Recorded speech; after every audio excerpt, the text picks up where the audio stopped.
Tunapoingia hapa Kiambu siku ya leo, wako bungeni, wako wanaidhinisha mawaziri kutoka chama cha Azimio, chama kimoja hakikuwa serikalini, sasa kimeingia serikalini.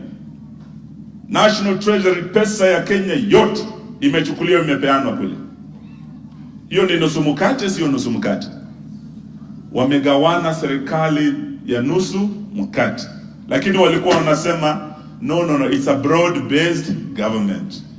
The truth of the matter is nothing has changed, because the positions that are being occupied by ODM before or subsequent to new nominees being processed to be members of the cabinet, they are the same positions which were occupied by ODM within the Azimio coalition. The seats that were retained for the other political parties within the coalition, including Wiper, including Jubilee, those have remained intact, and there has been no change whatsoever.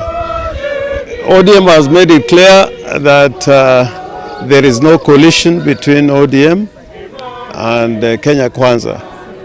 It is individual members who have opted on account of being nominated to be members of the cabinet to take those positions. So ODM, as part of the coalition, remains part of the minority party within the National Assembly and in the Senate. One must always remember that within the coalition, ODM is by far the largest party. It has got the largest stake within the opposition coalition, within the National Assembly and the Senate. Now, if you look at the rules of the National Assembly, the standing orders, and those of the Senate, nomination in terms of seats on both sides of the House depends on the size of the political party.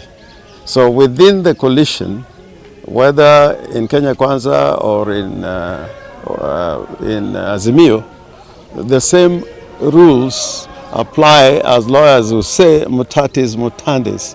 What is applied within the National Assembly and the Senate prevail upon the manner in which individual members of parties which belong to a coalition are given seats within the coalition.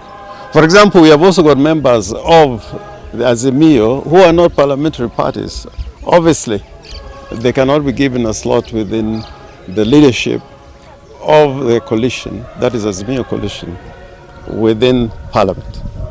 I think it's subject to discussion, but it must reflect the strengths of the political parties. And that is not only in the standing orders, it is in the Azimio instruments that brought the parties together. ODM has got to go through some restructuring, some leadership changes, obviously. But at the end of it all, Azimio, if it is not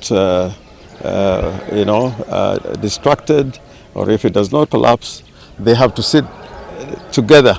I know Raila is the party leader of Azimio, but the chairman of the council is Uhuru Kenyatta. With the membership from various political parties, they'll have to sit down and make that determination. And I think the party leader made it clear many times that the road to any type of arrangement institutionally or organizationally will depend on the preconditions. They are the condition precedent. That includes release of those who are arrested for the demonstrations last year and this year, and the prosecutions must not be continued, and other issues that relate to dealing with cost of living. The other issues that under NADCO, you remember Kenya Kwanza was not very enthusiastic in addressing those issues.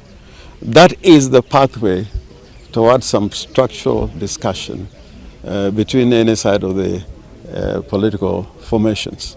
But otherwise, without these preconditions being met, it is difficult to say that any organizational or structural process is going to be undertaken.